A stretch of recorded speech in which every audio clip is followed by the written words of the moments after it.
Antes de yo hablar, tú cantabas sobre mí. Tú has sido bueno, tan bueno para mí. Antes de respirar, tú respirabas sobre mí. Tú has sido bueno, tan bueno para mí. Oh, el increíble, inagotable amor feroz de Dios me persigue, lucha y deja las 99 atrás. No puedo ganarlo, no lo merezco, y aún te entregas todo a mí. Oh, el increíble, inagotable amor feroz de Dios.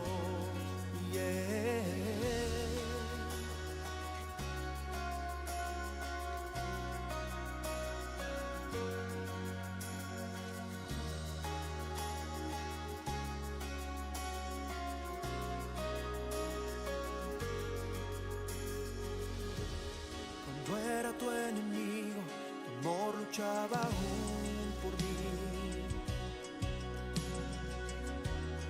Tú has sido bueno, tan bueno para mí. Me sentía sin valor, pagaste todo por mí. Tú has sido bueno, tan bueno para mí. Oh, el increíble, inagotable amor feroz de Dios me persigue, lucha y deja las 99 atrás. No puedo ganarlo, no lo merezco, y aún te entregas todo a mí. Oh, el increíble, inagotable amor feroz de Dios.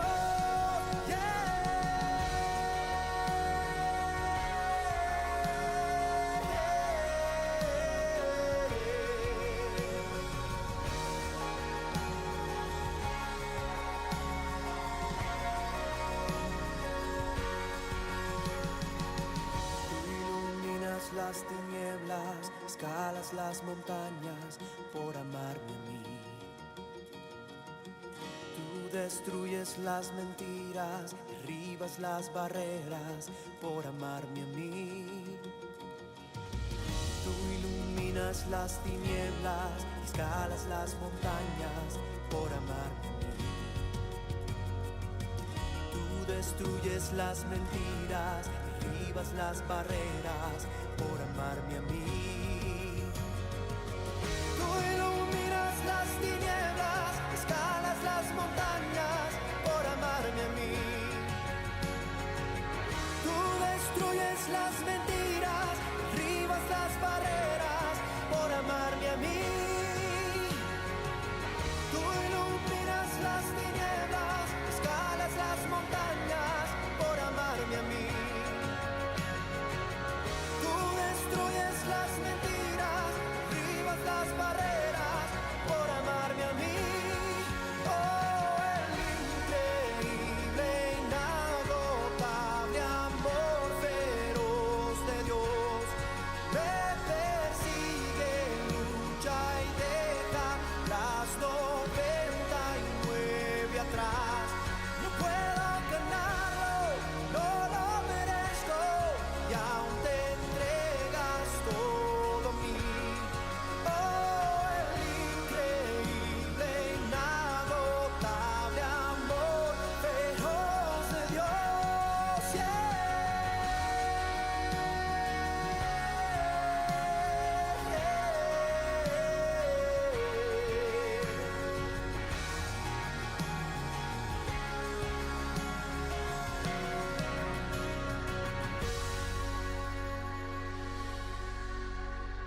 Hola Iglesia Integral de Restauración, qué bueno poder reunirnos nuevamente para alabar a Dios todos juntos. Hoy es un día muy especial donde vamos a adorar al Señor, donde vamos a exaltar su presencia, su Santo Espíritu y vamos a glorificar al Padre. Y quisiera recordarte lo que dice el Salmo 42:11, donde nos invita el salmista a no inquietarnos, a no angustiarnos. Y dice, ¿por qué de inquietarme? ¿Por qué de afanarme? Pondré mi esperanza en Él y aún le alabaré. Y quiero invitarte en este día que tú puedas colocar tu esperanza en Dios, pon tu esperanza en el Señor y que puedas adorar a Dios confiando que Él hará en tu vida y que Él es nuestra esperanza. Vamos a adorar al Señor.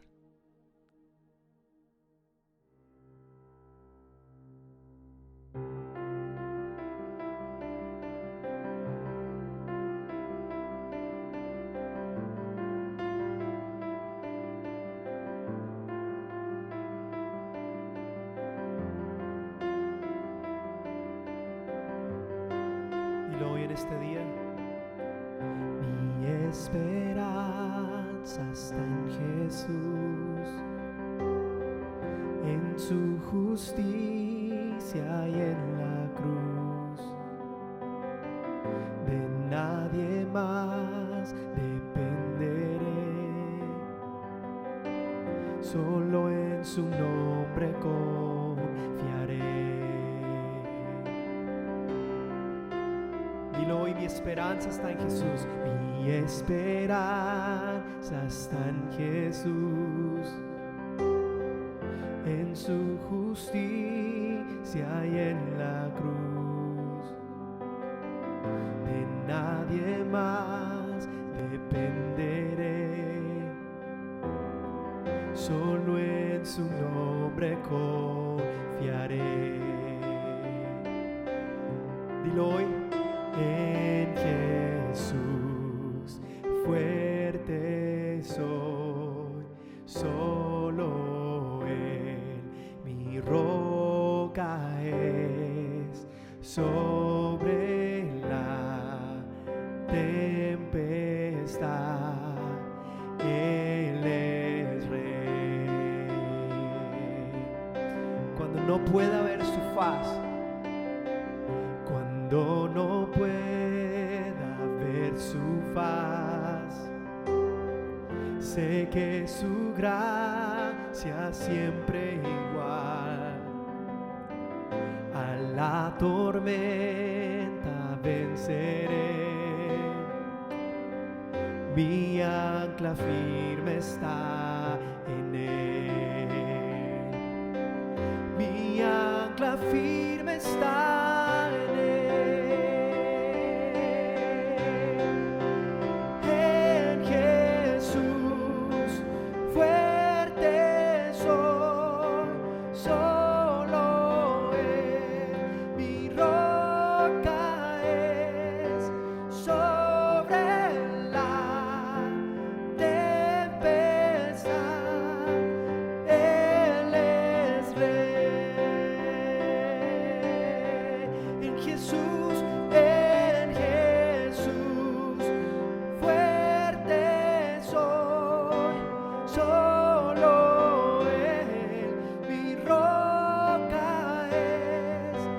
Sobre la tempestad Él es Rey.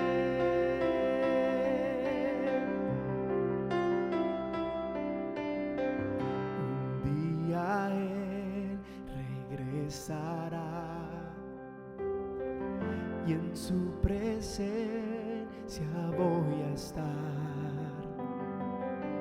Sin mancha de Él vendré, justificado por la fe.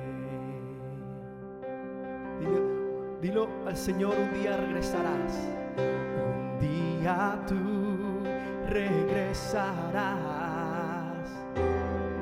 y en tu presencia voy a estar. Sin mancha de Él vendré, justificado por la fe.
regresarás. Esa es nuestra esperanza. Tú eres nuestra esperanza, Señor.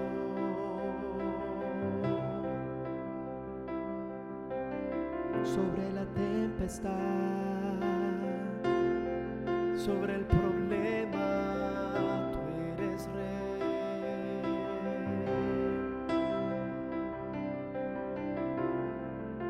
Te adoramos, Señor. Te exaltamos y bendecimos tu santo nombre, porque tú eres nuestro Rey.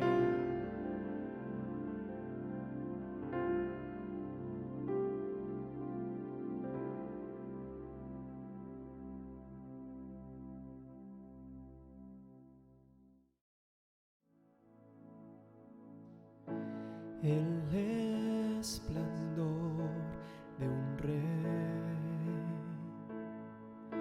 vestido en majestad, la tierra alegre está, la tierra alegre está, cubierto está de luz, venció la oscuridad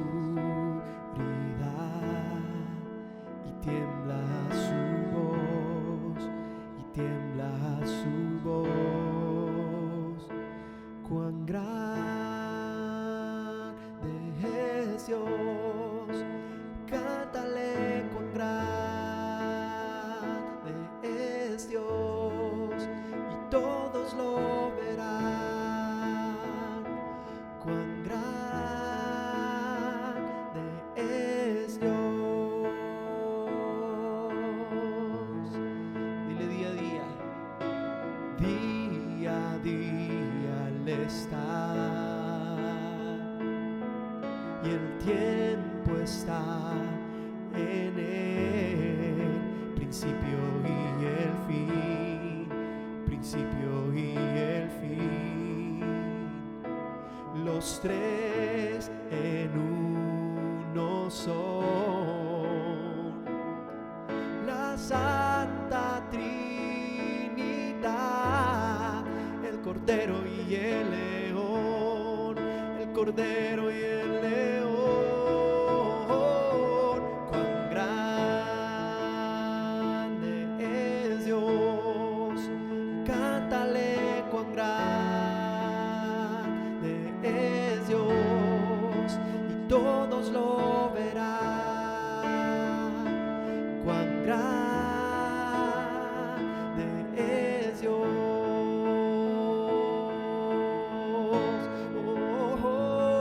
Cuán grande es Dios, cántale cuán grande es Dios, y todos lo verán. Cuán grande es Dios.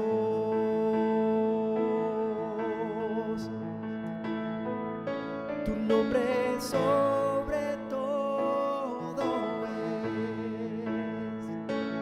Él es digno de alabar, y mi ser dirá cuán grande es Dios.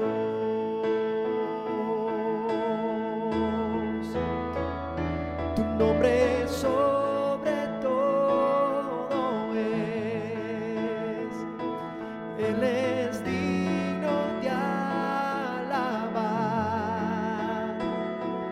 y mi ser dirá cuán grande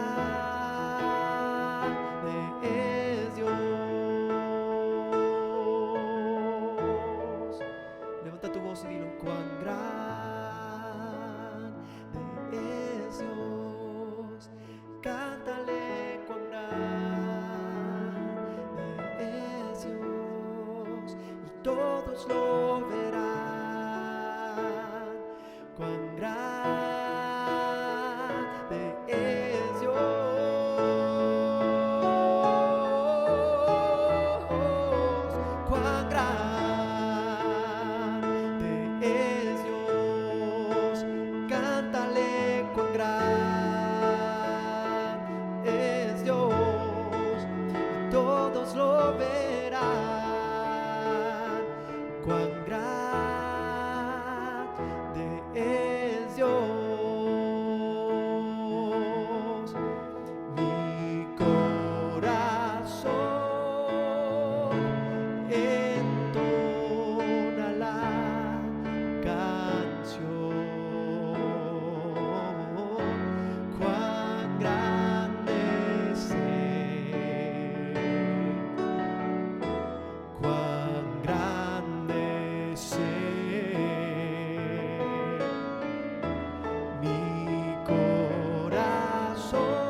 Cuán grande es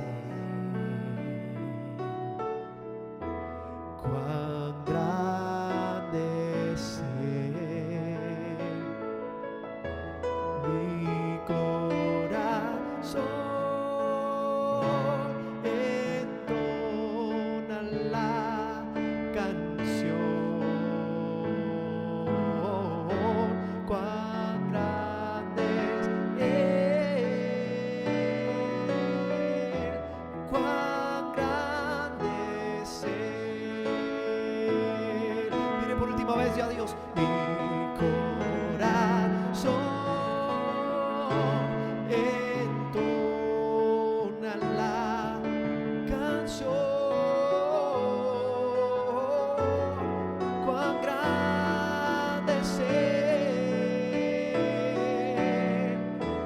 cuán grande es mi corazón entona la canción. Cuán grande es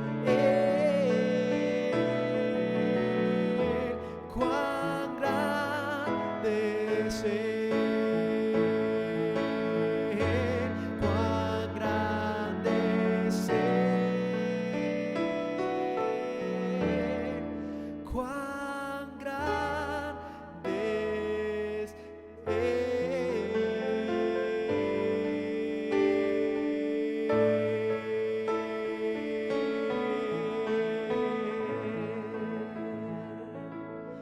cuán grande eres tú, Señor. Eres hermoso, eres precioso, Señor.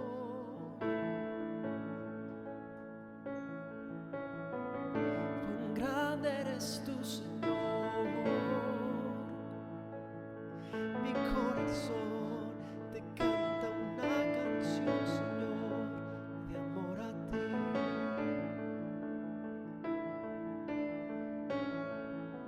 Eres mi esperanza, eres mi esperanza, Señor.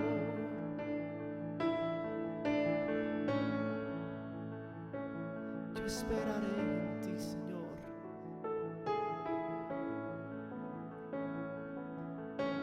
Yo esperaré en ti, Señor.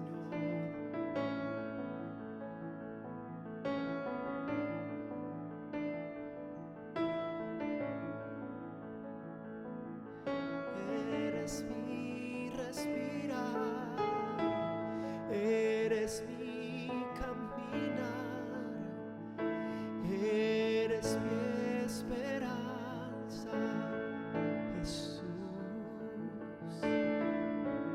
Esperaré en ti.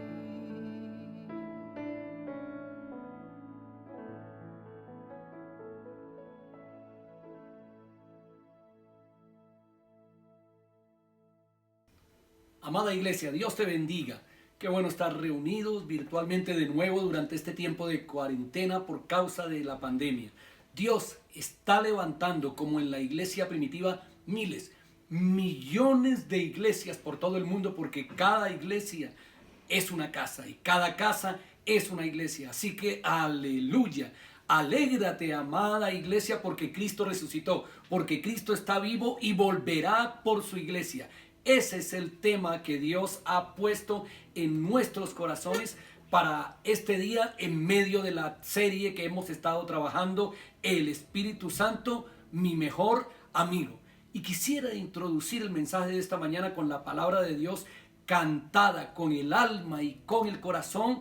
Así que por favor, escucha atentamente esta letra y cántala en adoración a nuestro amado Señor Jesucristo.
Qué hermosa alabanza, qué bueno que es que podamos nosotros alabar y adorar a Dios en espíritu y en verdad.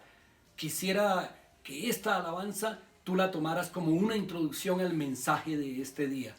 Ven, Señor Jesús. Ese es el mensaje de este día. Ven, Señor Jesús. Así que quiero pedirte que por favor inclines tu rostro, tomes de la mano a tu familia y que hagas conmigo una corta oración entregándole este tiempo, nuestras vidas, nuestros corazones, nuestro país y aún las naciones del mundo a nuestro Dios y a nuestro Señor. Padre, te damos gracias, Dios, porque tú nos regalas el privilegio de alabar y de glorificar el nombre de tu precioso Hijo Jesús. Gracias te damos por estar reunidos, así sea virtualmente, Señor. Donde 2 o 3 están reunidos en tu nombre, allí estás tú, Señor. Y no eres virtual, eres real. Tu iglesia es real, Señor. Y nosotros te damos gracias por el privilegio de orar, por el privilegio de hablar contigo, por el privilegio de oír y de escuchar tu palabra. Permite que esa palabra penetre a lo profundo de nuestra mente, de nuestros corazones y haga hoy la obra para la cual tú la enviaste. Que nos transformes, que nos renueves, que nos restaures, Señor. Que nos hagas nacer de nuevo, Señor. Y que traigas la palabra fresca que trae, Señor, aliento a nuestras vidas. Te damos gracias en el nombre precioso de Jesús. Amén y amén y amén. Esta alabanza que hemos cantado contiene palabra de Dios en un clamor de esperanza y de vida. Y es muy apropiada para estos tiempos. Quiero compartirte las palabras del apóstol Pablo en el último libro y en el último capítulo de la Biblia, que están relacionadas con lo que está sucediendo y con lo que hemos cantado el día de hoy. Dice allí Apocalipsis en el capítulo 22, en el versículo 16. Yo, Jesús, he enviado a mi ángel con el fin de darte este mensaje para las iglesias. Yo soy tanto la fuente de David como el heredero de su trono. Yo soy la estrella brillante de la mañana. El Espíritu y la esposa dicen, ven. El Espíritu Santo y la esposa dicen, ven. Que todos los que oyen esto digan, ven. Todos los que tengan sed, vengan. Todo aquel que quiera, beba gratuitamente del agua de la vida. Y añade en el versículo 20, aquel que es el testigo fiel de todas estas cosas, dice, sí, yo vengo pronto. Amén. Ven, Señor Jesús. Así que tómate de la mano de tu familia y por un momento mirándolos a ellos, mirando hacia esta presentación, tú digas, ven, Señor Jesús. Ese es el título del mensaje de hoy, porque está muy relacionado con la vivencia que está sucediendo no solamente en el mundo entero, sino en cada una de las casas y de las iglesias. Y quiero decirte, no solo el apóstol Juan expresa esta oración de esperanza por la segunda venida del Señor Jesucristo. También el apóstol Pablo lo expresa, refiriéndose a la victoria que Jesucristo tuvo sobre la muerte cuando el Espíritu Santo lo resucitó. Allí en el cántico decimos, en la primera carta a los Corintios, en el capítulo 15, dice en el versículo 54, y cuando esto corruptible, este cuerpo humano corruptible, se haya vestido de incorrupción y esto mortal se haya vestido de inmortalidad, entonces se cumplirá la palabra que está escrita. Sorbida es la muerte en victoria. ¿Dónde está, oh muerte, tu aguijón? ¿Dónde, oh sepulcro, tu victoria? Porque sorbida es la muerte en victoria. Aleluya. Esto ha de suceder algún día y el apóstol Pablo además lo complementa en la primera carta que él escribió a la iglesia de Tesalónica, allí en Macedonia, en la Grecia antigua. Pablo les dice, como la alabanza que cantamos hoy, dice en la primera carta a los tesalonicenses, en el capítulo 5, dice en el versículo 13 y el versículo 18, capítulo 4, perdón, dice del versículo 13 al versículo 18. Hermanos, no queremos que ustedes se queden sin saber lo que pasará con los que ya han muerto, ni que se pongan tristes como los que no tienen esperanza, como muchos que hoy día piensan que no hay esperanza, pero sí la hay. No se pongan tristes. Así como creemos que Jesús murió y resucitó, así también Dios levantará con Jesús a los que murieron en él. Aleluya. Les decimos esto como una enseñanza del Señor. Nosotros, los que vivimos, los que habremos quedado hasta que Él venga, porque Pablo tenía la esperanza de que Él estaría vivo cuando el Espíritu de Dios enviara de regreso a Jesús a la tierra. No nos adelantaremos a los que murieron, sino que el Señor mismo descenderá del cielo con voz de mando, con voz de arcángel y con trompeta de Dios. Y los muertos, tus muertos, los futuros y los pasados y los presentes, los muertos en Cristo resucitarán primero. Luego nosotros, los que aún vivamos y hayamos quedado, seremos arrebatados. Aleluya, a mí me gusta mucho esa palabra. Seremos arrebatados juntamente con ellos en las nubes para recibir en el aire al Señor, y así estaremos con el Señor para siempre. Repítelo conmigo, dile: para siempre estaré contigo, Señor. Por lo tanto, anímense, den esperanza unos a otros con estas palabras. ¿Sabes? Todas estas referencias bíblicas se relacionan con la segunda venida de nuestro Señor Jesucristo a la tierra. Y esa venida, según la Biblia, es el preludio del fin del mundo. Los que leemos y los que creemos en la palabra de Dios, los que sabemos que la Biblia tiene el plan de salvación de Dios para la humanidad, creemos que señales como la pandemia, la que está sucediendo actualmente, son solo parte de todas las señales que anuncian la segunda venida de nuestro Señor Jesucristo. No es la única, es parte de todas las señales que anuncian la segunda venida de nuestro Señor Jesucristo. Jesucristo mismo profetizó que vendría de nuevo y que habría señales que precederían a su segunda venida. En Mateo capítulo 24, en el versículo 30, dice: entonces, Jesús hablando, entonces aparecerá en el cielo la señal del Hijo del Hombre, y todas las tribus de la tierra se lamentarán.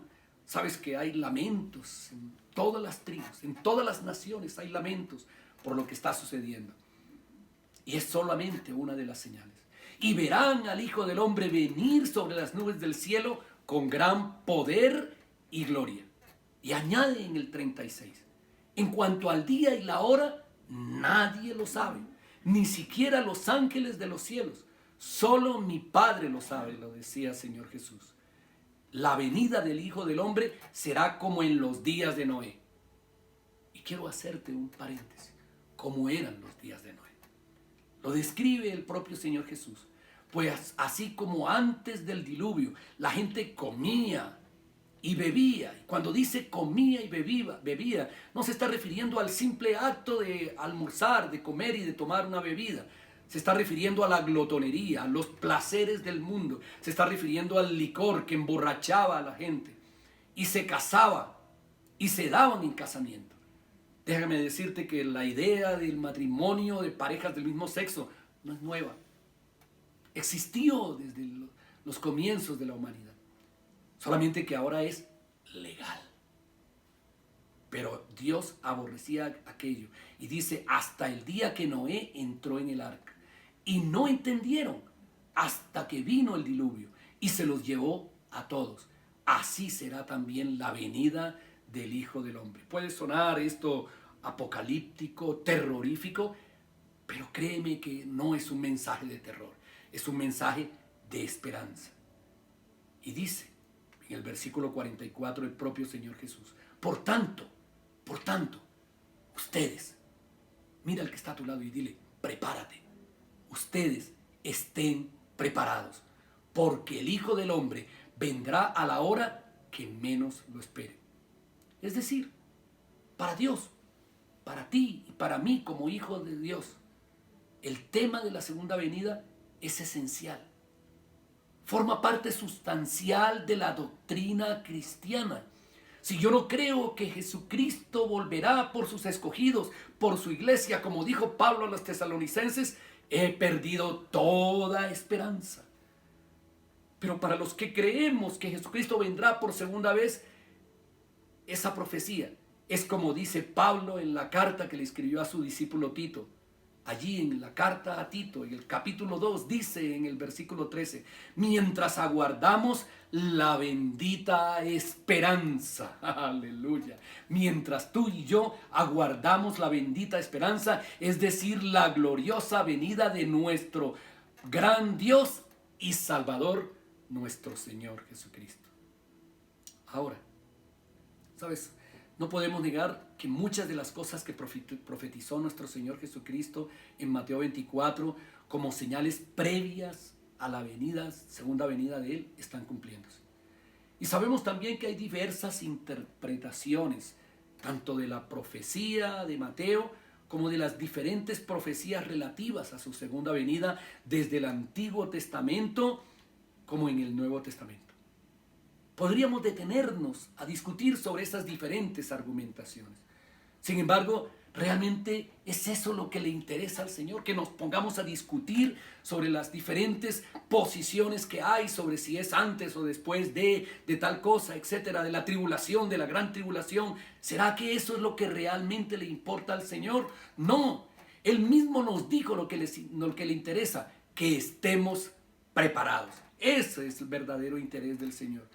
Y de esto, de lo que tratan las cartas que el apóstol Pablo escribió a los tesalonicenses, en las cuales relaciona la segunda venida con los principios de vida que los cristianos, tanto de Tesalónica como de la época actual, debemos tener para estar preparados para la segunda venida de Cristo. Pablo fundó esta iglesia en su segundo viaje misionero, aproximadamente en el año 50 después de Cristo. Y un año después les escribió esta carta, la primera carta. La iglesia de Tesalónica, igual que la nuestra, estaba conformada en su mayoría por gentiles, es decir, por no judíos, que no conocían las prácticas religiosas ni las profecías del pueblo de Dios. Tesalónica era un pueblo rico e importante de Macedonia. Los nacidos allí gozaban de la ciudadanía romana, por lo cual se sentían muy, pero muy orgullosos. Pasa hoy, ¿sabes? Descendían de los griegos idólatras, pero al mismo tiempo eran muy amigos de los filósofos, amigos de los placeres del cuerpo y muy libertinos en cuanto al sexo. ¿Será que se parecen a los de hoy? ¿Será que se parece al mundo actual, donde casi no existe una publicidad que no esté atiborrada de sexo, donde no se le dé honra y cultura al cuerpo humano, pero también a la mente humana y a la filosofía humana? Muy parecido el contexto de los tesalonicenses al contexto de nuestra sociedad actual. Yo quiero que veamos parte del relato bíblico que nos da Lucas en el libro de los Hechos sobre la fundación de esa iglesia amada por Pablo, para entender cómo su contexto aplica al contexto actual de nosotros. Dice en Hechos capítulo 17, en el versículo 1, después de pasar por Anfípolis y Apolonia, relata Lucas, Pablo y Silas y Timoteo llegaron a Tesalónica, donde había una sinagoga judía. Y Pablo fue entonces a la sinagoga, como era su costumbre. Y durante 3 días de reposo, o sea, 3 sábados, durante 3 semanas, realmente duró más tiempo allí en Tesalónica, debatió con ellos. Y con base en las Escrituras les aclaró y les explicó que era necesario que Cristo padeciera y resucitara de los muertos. Y les decía a los judíos de la sinagoga: Jesús, a quien yo les anuncio, Él es el Cristo. Y algunos de ellos, dice en el versículo 4, algunos de los judíos creyeron y se unieron a Pablo y a Silas, lo mismo que muchos griegos piadosas y numerosas mujeres nobles. O sea, lo que está dando a entender es de que había más gentiles que se convirtieron que los propios judíos de la sinagoga. Pero los judíos que no creyeron se llenaron de envidia, así que lograron reunir a una turba de vagos y maleantes. De vagos y de maleantes. ¿Sabes que son las técnicas y las estrategias aún de hoy? Reunir a los vagos y a los maleantes para generar una turba, una manifestación. Y comenzaron a alborotar la ciudad y en su búsqueda de Pablo y de Silas irrumpieron en la casa de Jasón, pues querían expulsarlos del pueblo. Y como no los hallaron, llevaron a Jasón y a algunos hermanos ante las autoridades de la ciudad, mientras gritaban: esos que están trastornando el mundo entero ya han llegado acá. Aleluya. Los que están trastornando el mundo entero. Jasón los ha recibido y todos sus seguidores obedecen los decretos de César. Desobedecen los decretos de César. Dicen que hay otro rey y que se llama Jesús. Al oír esto, el pueblo y las autoridades de la ciudad se alborotaron, pero Jasón respondió por ellos, es decir, pagó una fianza y los dejaron en libertad. ¿Sabes? Además de los aspectos que mencioné antes, este texto de la carta del apóstol Pablo a los tesalonicenses nos muestra que Tesalónica fue fundada en medio de dificultades y de tribulaciones, y que los nuevos cristianos, según la opinión de los judíos no convertidos y celosos, estaban trastornando el mundo entero. Ante la inquietud de los creyentes nuevos por todo lo que sucedía alrededor de ellos, y cuando se enteraron de que Jesucristo vendría por segunda vez, y debido a los comportamientos que ellos tuvieron ante esa noticia, Pablo les escribe esa primera carta y una segunda carta. Quiero que leamos unos apartes importantes del capítulo 1 de la carta, de la primera carta a los tesalonicenses. Dice en el versículo 2 de ese capítulo 1 de la primera carta a los tesalonicenses: siempre damos gracias a Dios, versículo 2. Siempre damos gracias a Dios por todos ustedes y los tenemos presentes en nuestras oraciones. Dios me hablaba a través del Espíritu Santo y a través de las palabras de Pablo, porque en estos tiempos cuánto hemos extrañado, cuánto hemos orado y cuánto hemos dado gracias por ustedes, iglesia amada.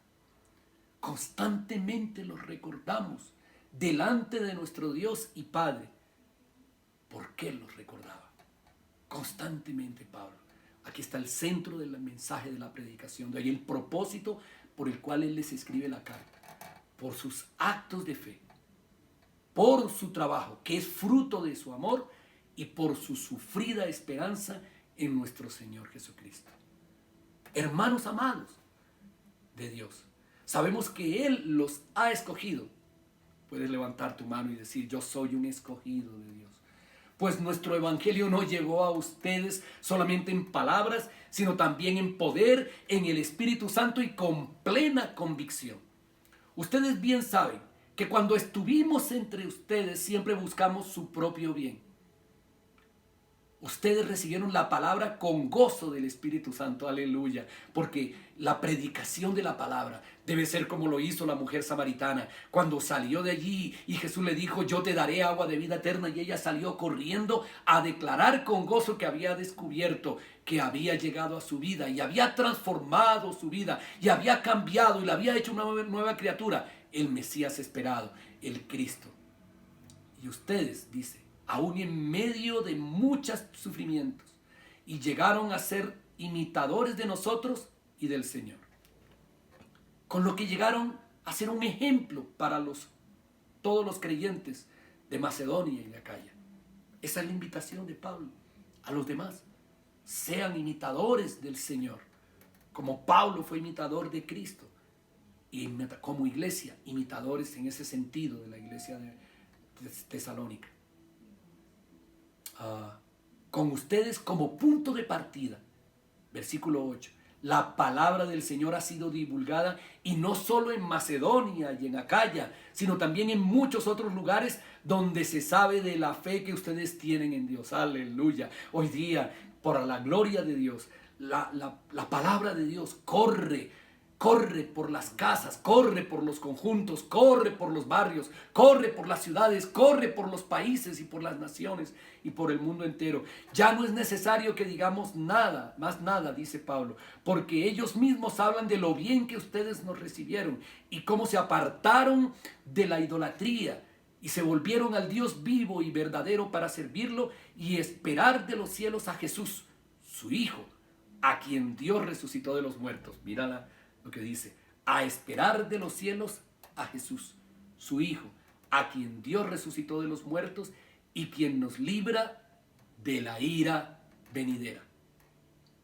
Este pequeño texto de su carta contiene no solo el objetivo por el cual él la escribió, sino también los principios de vida del verdadero cristiano que espera la segunda venida de Jesucristo. Y quiero que veamos ese primer principio.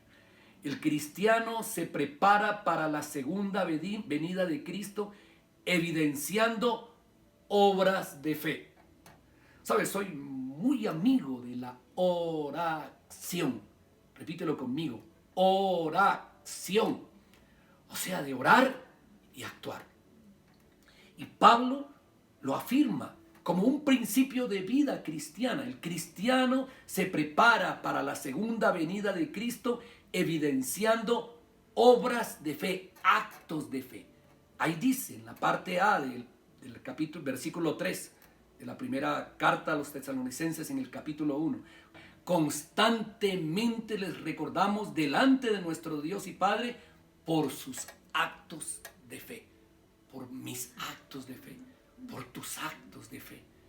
El primer principio para esperar la segunda venida del Señor Jesucristo es la fe. Sin fe es imposible agradar a Dios. Sin fe en que Él vendrá, es imposible realmente prepararnos para su segunda venida.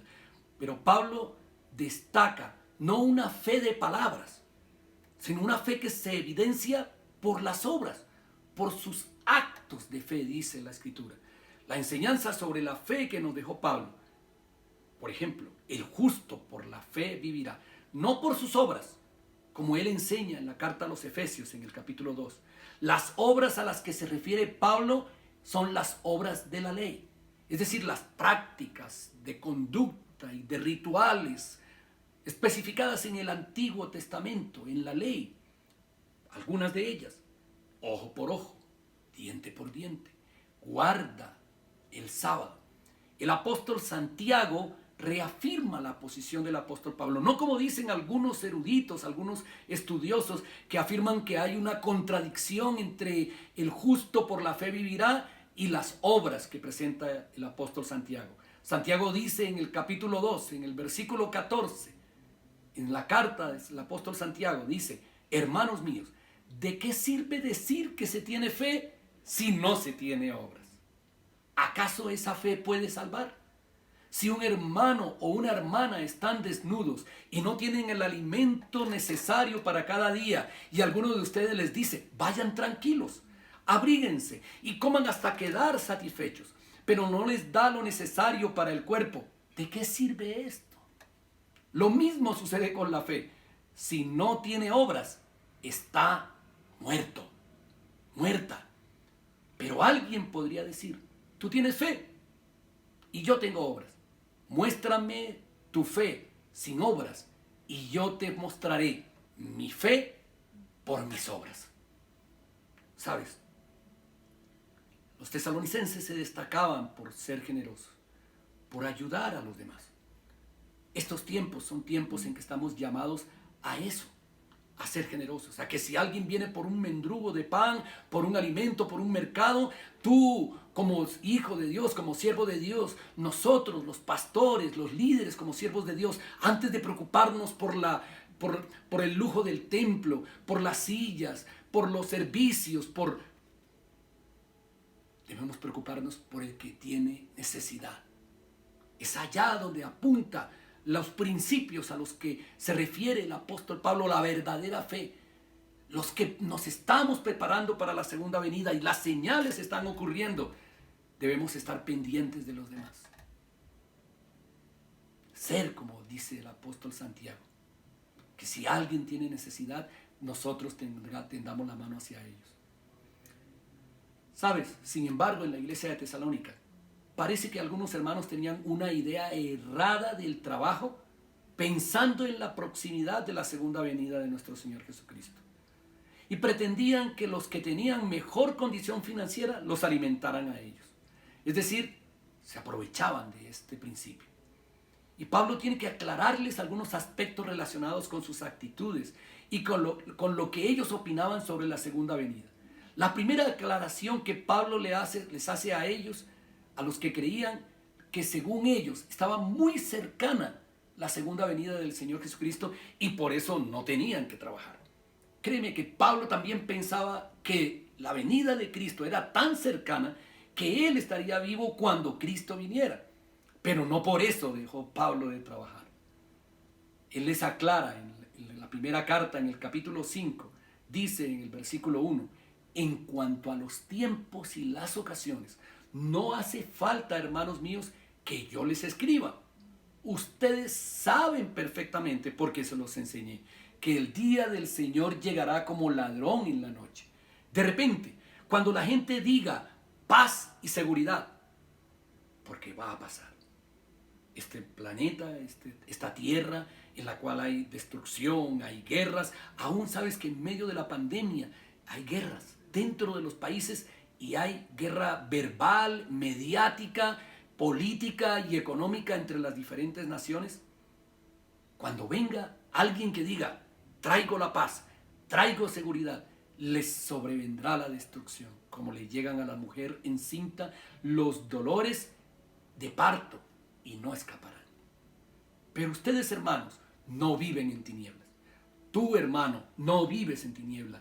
La iglesia de Cristo no vive en tinieblas. Como para que ese día nos sorprenda como un ladrón, sino que todos ustedes son hijos de luz e hijos del día. No somos hijos de la noche. No somos de la noche, ni somos de la oscuridad. Así que no durmamos como los demás, como decía la canción, sino mantengámonos atentos y sobrios.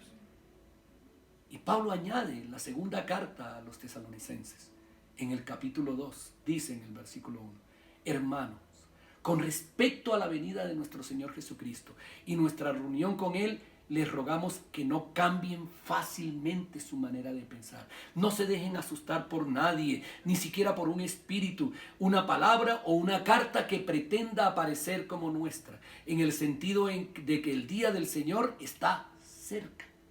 De ninguna manera se dejen engañar, porque ese día no vendrá sin que antes venga la apostasía y se manifieste el hombre de pecado, es decir, el hijo de perdición, el cual se opone y se enfrenta a todo lo que se llama Dios o es objeto de culto, y que llegará al grado de sentarse en el templo de Dios y de ocupar su lugar haciéndose pasar por Dios ese día.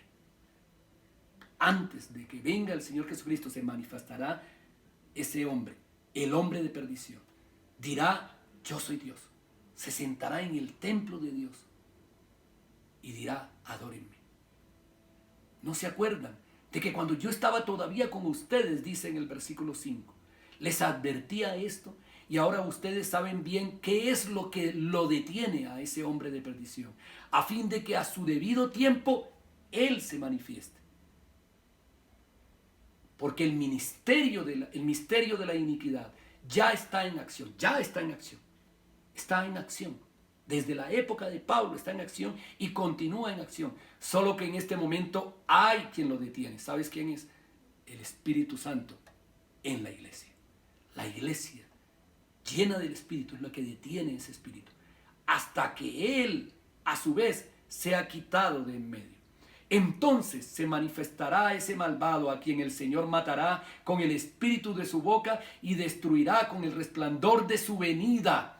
La llegada de este malvado, que es obra de Satanás, vendrá acompañada de gran poder, de señales y de prodigios y de milagros engañosos. Porque los hará. Levantará a los paralíticos, oirán los sordos, verán los ciegos, sanará el cáncer, traerá una supereconomía mundial y con toda falsedad e iniquidad para los que se pierden por no haber querido recibir el amor de la verdad para ser salvados.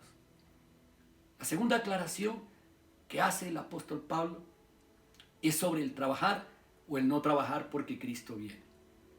En la segunda carta a los tesalonicenses, él dice en el capítulo 3, en el versículo 7, ustedes mismos saben cómo seguir nuestro ejemplo. Porque nosotros no vivimos entre ustedes de manera desordenada, dice Pablo, ni comimos el pan de nadie sin pagarlo. sino que de día y de noche trabajamos muy duro y sin descanso, para no ser una carga a ninguno de ustedes. Y no es que no tuviéramos derecho de hacerlo, sino que quisimos darles un buen ejemplo a seguir. Cuando estábamos con ustedes, también les ordenamos esto: si alguno no quiere trabajar, que tampoco coma. El que no trabaja, que no coma. Y es que nos hemos enterado de que algunos de ustedes viven desordenadamente y no trabajan en nada y se entrometen en todo lo ajeno. A tales personas les ordenamos y los exhortamos por nuestro Señor Jesucristo que simplemente se pongan a trabajar y se ganen su propio pan. Una cosa es el que no puede trabajar y otra cosa es el que, pudiendo trabajar, recurre bajo el engaño de la generosidad a que otros le den de comer, o bajo el autoengaño de la religiosidad, de que Cristo vendrá pronto. Pablo se pone como ejemplo de trabajo fabricando tiendas para no ser una carga para la iglesia. Y esto no quiere decir, como él mismo lo aclara, que no tenga el derecho de recibir una remuneración por su servicio, sino que quería ser ejemplo para ellos. Déjame decirte algo, me ha llenado profundamente el corazón. Varios de nuestros pastores me han dicho: pastor, usted no se preocupe. Si no hay una ofrenda para nosotros, la prioridad la tiene la iglesia, pastor. La prioridad la tienen las personas necesitadas de nuestra iglesia. En la primera carta, él les da unas instrucciones mientras esperan. Y esas instrucciones son válidas para nosotros. Dice en la primera carta, en el capítulo 5, dice en el versículo 12: hermanos, les rogamos que sean considerados con los que trabajan entre ustedes, pastores, líderes y misioneros, y que los instruyen y que los dirigen en el Señor. Ténganlos en alta estima y ámenlos por causa de su obra. Oren por ellos, ofréndenles a ellos, pero ustedes vivan en paz. También les rogamos, hermanos, que les llamen la atención a los ociosos, a los que no trabajan, que animen a los de poco ánimo, que apoyen a los débiles y que sean pacientes con todos, que tengan cuidado de que nadie pague a otro mal por mal. Más bien, procuren siempre hacer el bien, tanto entre ustedes como con los demás. Estén siempre gozosos, oren sin cesar, den gracias a Dios en todo, porque esta es su voluntad para con ustedes en Cristo Jesús. No apaguen al Espíritu Santo, no menosprecien las profecías, examínenlo todo, retengan lo bueno y absténganse de todo mal. Qué buenas instrucciones las que deja el apóstol Pablo para aquellos que esperamos la segunda venida de Cristo. Esta instrucción de hacer siempre el bien lleva consigo el segundo principio de vida cristiana, preparándose para la vida cristiana, para la venida de Cristo. El segundo principio es: el cristiano se prepara para la segunda venida de Cristo evidenciando el amor con el servicio al prójimo. Por eso dice allí en la parte B del primer capítulo de la primera carta a los tesalonicenses, dice en el versículo 3, en la parte B: constantemente los recordamos delante de nuestro Dios y Padre por sus actos de fe y por su trabajo, que es fruto de su amor. El amor es la clave del Evangelio de nuestro Señor Jesucristo. De tal manera amó Dios al mundo, dice Juan 3:16. Por eso el lema de nuestra visión como iglesia es: amamos a las personas y amamos a Dios. Demostramos que amamos a Dios porque mostramos de manera práctica el amor a las personas. Muchas veces en nuestra iglesia y en muchas iglesias hemos expresado que una forma cálida de mostrar el amor de Dios es el abrazo que damos a alguien al llegar al templo. Pero según las normas de hoy, no podemos abrazar. Ya no podemos hacerlo. Otras veces decimos que podemos servir a los demás expresando nuestro amor a través de una oración. Pero como no podemos hacerla hoy frente a frente, déjame que te cuente lo que me sucedió esta semana. Un hermano, siervo de la iglesia, al que quiero mucho, me llamó y me dijo: pastor, usted siempre ora por nosotros, siempre ora por mí y ora por nosotros. Pero Dios puso en mi corazón que yo ore por usted. Y el hermano me preguntó: ¿por qué necesidad suya quiere que ore en este momento? Conmocionó y emocionó mi corazón esta frase. Y yo le expresé mi necesidad y él oró por mí de una forma sincera. Y no te puedes imaginar cuánto bien me hizo esa oración. Y eso estuvo muy, pero muy bien que hubiera orado por mí. Pero, ¿sabes? No es suficiente. El apóstol Pablo nos enseña que puede completarse aún más. Él dice allí en la primera carta a los tesalonicenses, en el capítulo 3, dice en el versículo 10, día y noche oramos con fervor por ustedes, pidiéndole a Dios que nos permita volver y verlos y actuar, obrar, trabajar, servir para completar lo que falta en la fe de ustedes. El amor de Dios expresado en el sacrificio de su Hijo Jesús solo se evidencia aún más en mí cuando yo lo demuestro con mi servicio, con mi trabajo por los demás.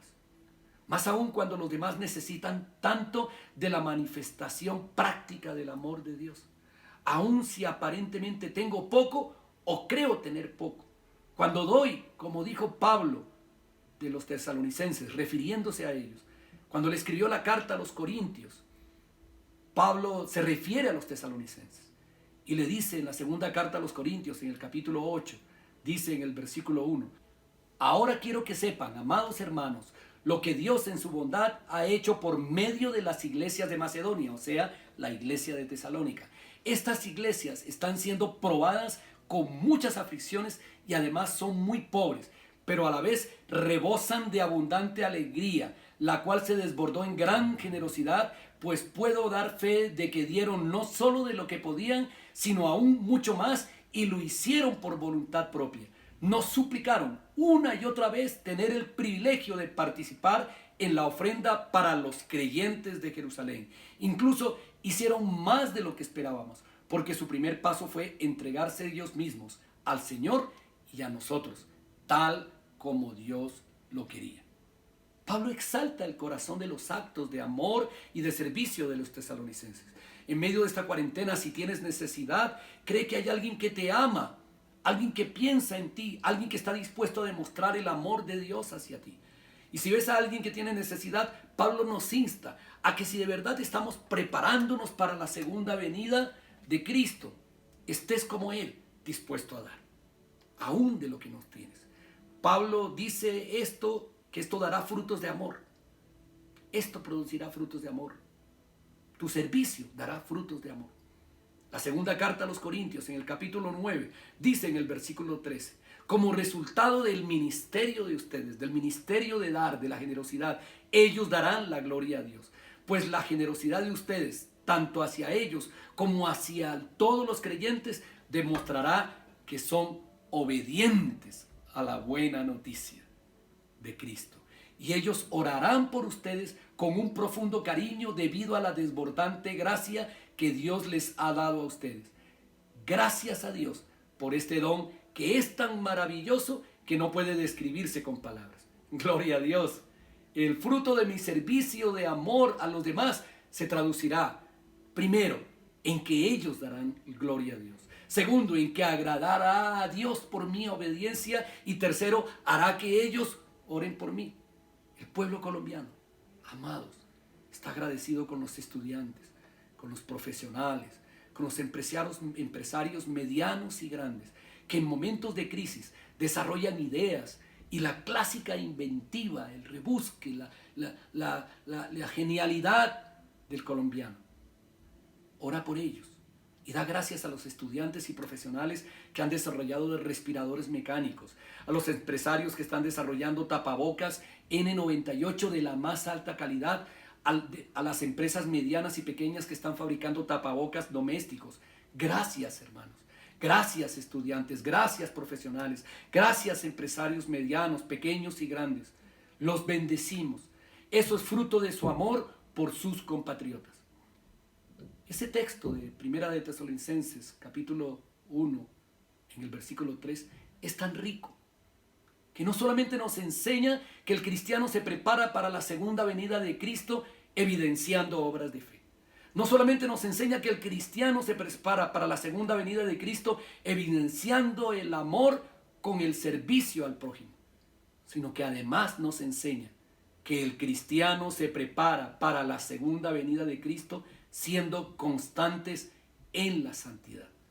Y dice, al orar a nuestro Dios y Padre por ustedes, pensamos en el trabajo fiel que hacen, las acciones de amor que realizan y la constante esperanza que tienen a causa de nuestro Señor Jesucristo. La constante esperanza en la venida de nuestro Señor Jesucristo significa estar aferrado a Él, significa tener mi mirada puesta en Él, es decir, estar firmes en el Señor Jesucristo. Dice en el versículo 13 de esa primera carta del apóstol Pablo que Él, Dios Padre, como resultado fortalezca su corazón. En el capítulo 3, en el versículo 13, fortalezca su corazón para que esté sin culpa y sea santo al estar ustedes delante de Dios nuestro Padre, cuando nuestro Señor Jesucristo regrese con todo su pueblo santo. Amén. Esta firmeza, el permanecer firme en el Señor, es que nuestro corazón esté sin culpa. Y ser santo, eso significa no tener culpa, ser santo. El apóstol Pablo hace varias referencias a la necesidad de la santidad como preparación, teniendo presente que la santidad no es obra tuya, la santidad es obra de la redención ofrecida por Cristo Jesús en la cruz del Calvario por ti y por mí. Pero viene del resultado de aceptar a Jesús, de confesar mis pecados, de arrepentirme de mis pecados y de declarar que Él es mi Señor, que Él es mi Dios y que Él es mi único Salvador. Dice en el capítulo 4 de la primera carta a los tesalonicenses: finalmente, amados hermanos, les rogamos en el nombre de nuestro Señor Jesucristo que vivan de una manera que le agrada a Dios, tal como les enseñamos. Ustedes ya viven de esta manera y los animamos a que lo sigan haciendo aún más, pues recuerdan lo que les enseñamos por la autoridad del Señor Jesús. Versículo 3. La voluntad de Dios es que sean santos. Aleluya. Entonces, aléjense de todo pecado sexual. Qué interesante. A mí me llama la atención que el apóstol Pablo, cuando habla de la santidad, se refiere a la pandemia más grande que ha existido desde la humanidad, de los comienzos de la humanidad, el pecado sexual. Algunos eruditos llamaron al siglo XX el siglo del sexo. Y parece que continuaría en el siglo XXI. Él dice, aléjense de todo pecado sexual. Como resultado, cada uno controlará su propio cuerpo. ¿De qué? De la masturbación, de la pornografía, de todo lo que sexualmente hace daño al cuerpo y hace daño al espíritu. Vivirá en santidad y en honor. No en pasiones sensuales, como viven los paganos, que no conocen a Dios ni sus caminos, como vivía el pueblo en la época de Noé, como vivían la mayoría, muchos de los gentiles en la iglesia, en la sociedad que rodeaba a la iglesia de Tesalónica. Prostitución, homosexualismo, lesbianismo y aberraciones sexuales de todo tipo. Nunca hagan daño, versículo 6, ni engañen a otro creyente en este asunto, teniendo relaciones sexuales con la esposa del otro. Eso se llama adulterio. Porque el Señor toma venganza de todos esos pecados, como ya les hemos advertido solemnemente. Dios nos ha llamado a vivir vidas santas, no impuras. Por lo tanto, todo el que se niega a vivir de acuerdo con estas reglas no desobedece enseñanzas humanas, sino que rechaza a Dios, quien les da el Espíritu Santo.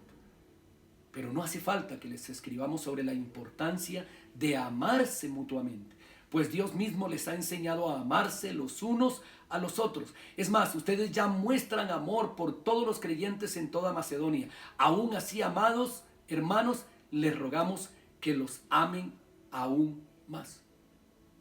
Y añade en el versículo 11, pónganse como objetivo vivir una vida tranquila. Ocúpense de sus propios asuntos y trabajen con sus manos, tal como los instruimos anteriormente.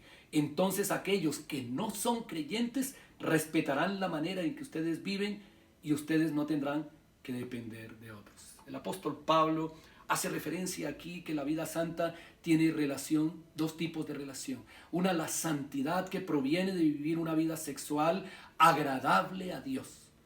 Y otra, la santidad que proviene de tener una relación apropiada con los hermanos, con la familia, de ser testimonio en mis palabras y en mis hechos, en mis actos, con mis vecinos, con mis compañeros de trabajo, con mis compañeros de estudio, en las redes sociales. Quisiera dejarte una conclusión. La aplicación a nuestras vidas es comprometernos con nosotros mismos y con Dios a prepararnos para la segunda venida, evidenciando mi fe con obras que glorifiquen a Dios, evidenciando mi amor a Dios y a los demás con mi servicio y con mi generosidad, y evidenciando mi firmeza en Dios, buscándolo en oración y en santidad, y teniendo buena relación con mi cuerpo y con los demás. ¿Recuerdan lo que dijeron los judíos que atacaron a Pablo y a sus amigos sobre los cristianos de Tesalónica?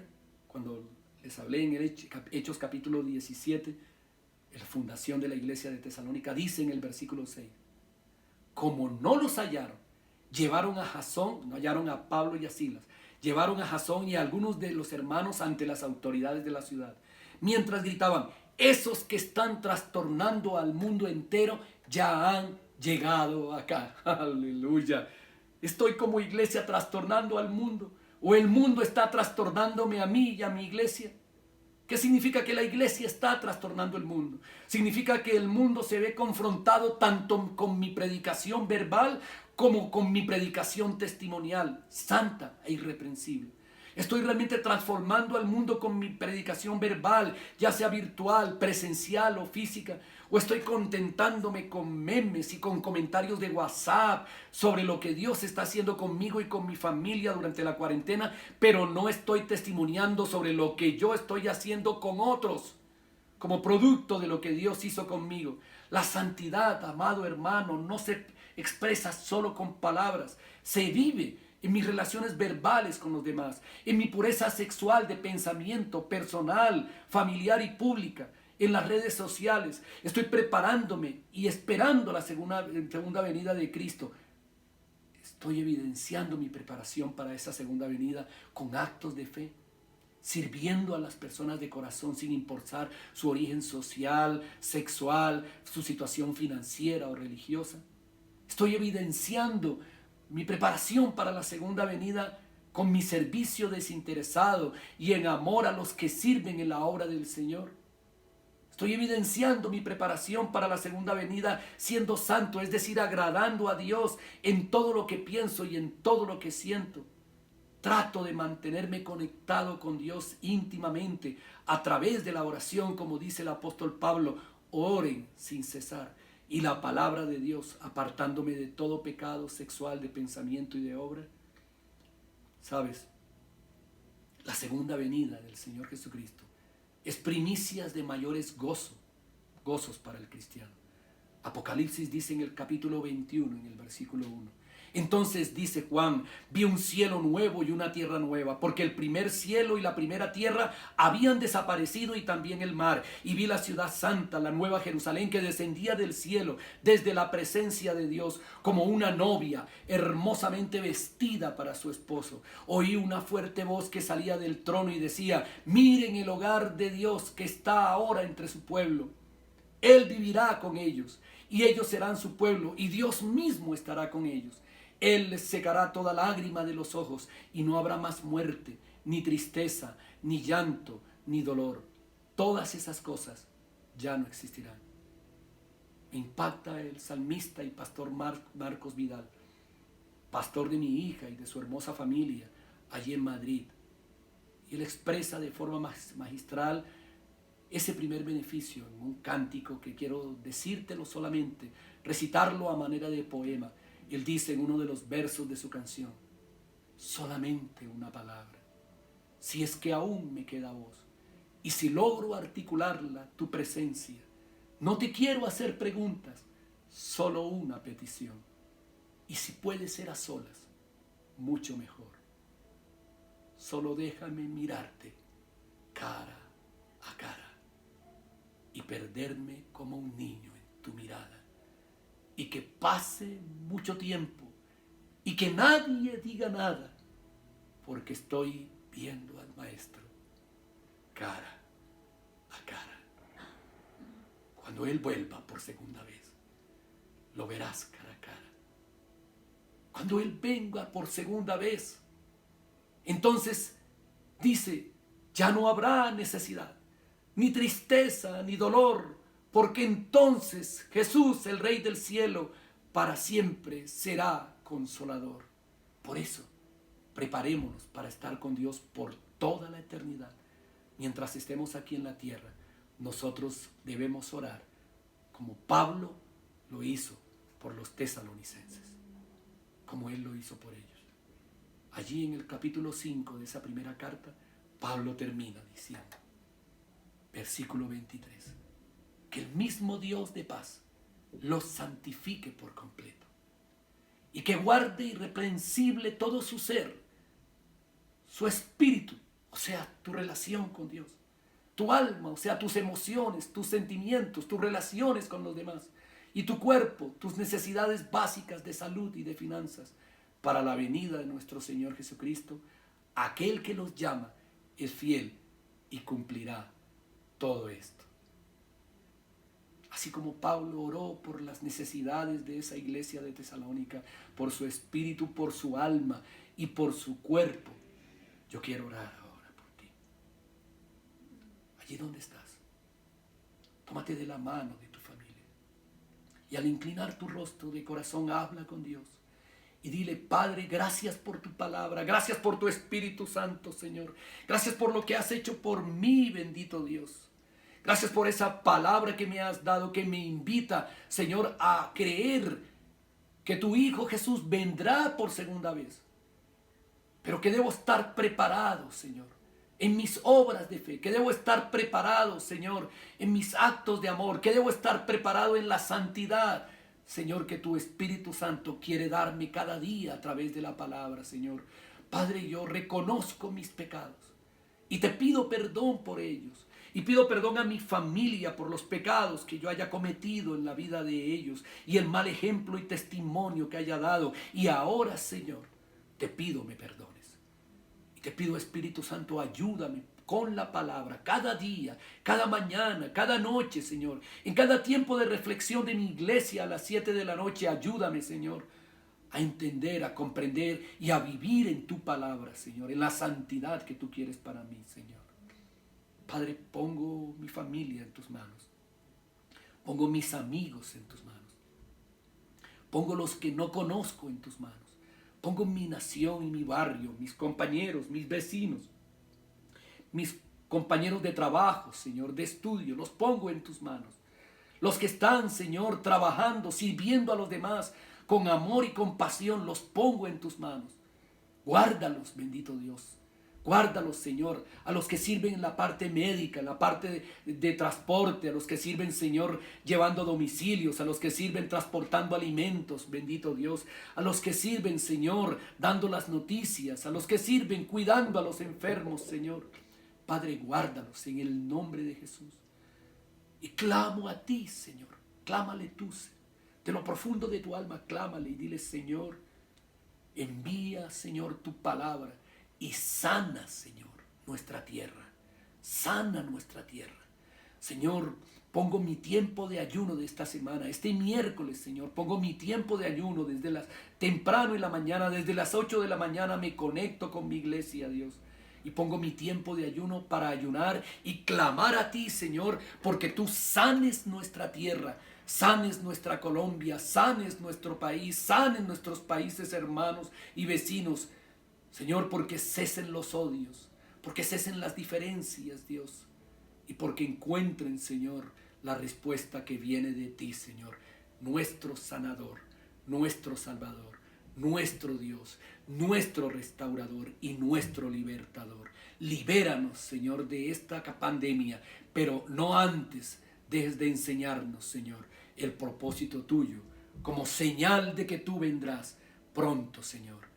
Y ahora solo te digo, Señor, ven, ven pronto, Señor Jesús. Amén y amén y amén. Si tú has acompañado este tiempo y Dios ha hablado a tu corazón y de pronto nunca habías tenido una palabra que tocara tu vida a la manera que hoy esta palabra ha tocado, ha calado en tu mente y en tu corazón. Y quieres decir, yo quiero aceptar a Jesús, a ese que vendrá un día y que el cual llena de esperanza no solamente mi vida, sino la de mi madre, la de mi esposa, la de mis hijos, la de mi esposo, la de mi familia. Ahora yo te hago una invitación, amado que estás escuchando. Por un momento, quiero que puedas entregar tu corazón a Jesús, tu vida a Jesús, el único Dios, el único Rey, el único Señor, el único Salvador, el libertador de tu vida.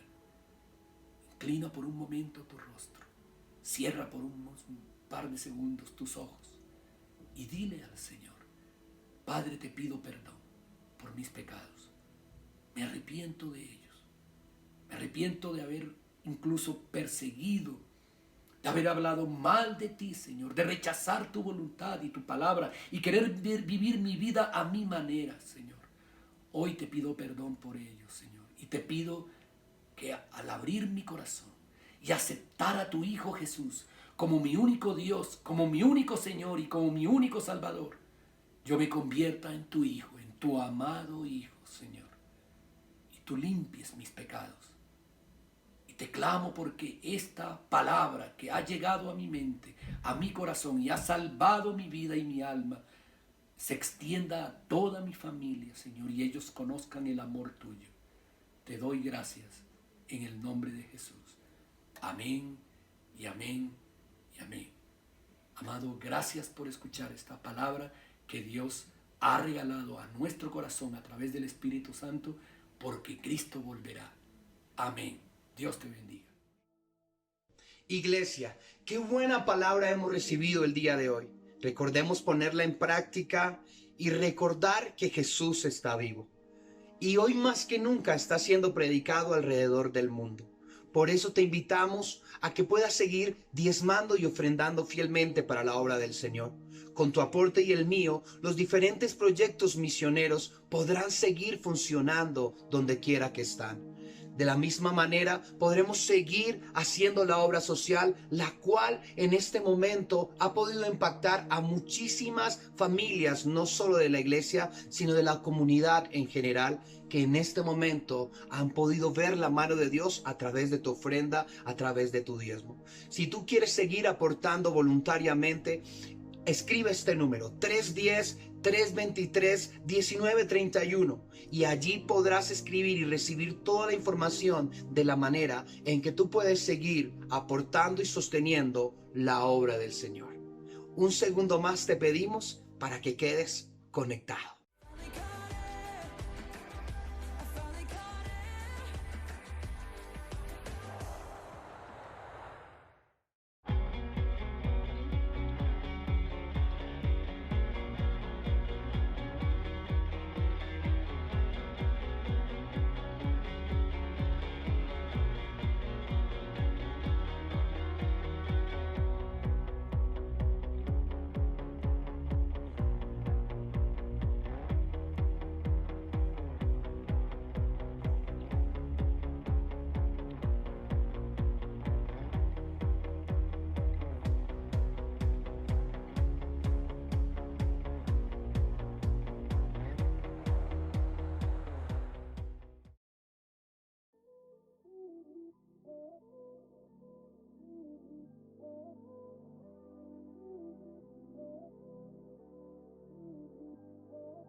My soul, my eyes, my heart are opened. Relief brought to my weary soul. Exhaling all that I was holding. Couldn't do this on my own. I'm breathing in a different rhythm. I'm walking at a different pace. I'm freely falling into your hand. I'm running wild in your grace. Now I finally caught it. I'm breathing your life inside of mine. I finally caught it. I feel it. You've got my best inside. I finally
Iglesia, no olvidemos estar conectados. Por eso recordemos que todos los días entre semana tendremos a las 7 de la noche una cita con la palabra y con la oración.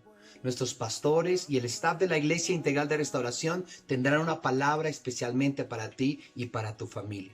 Recordemos, todos los miércoles a las 8 de la mañana tendremos ayuno congregacional para que juntos clamemos a Dios en este tiempo. Recordemos también que los sábados tendremos nuestras reuniones de jóvenes y sus familias a las 7 de la noche. Y el domingo a las 9:30 tendremos la transmisión de nuestro servicio dominical para que juntos estemos conectados como iglesia. Iglesia Integral de Restauración. Amamos las personas y amamos a Dios. Dios les bendiga. No lo merezco y aún te entregas todo.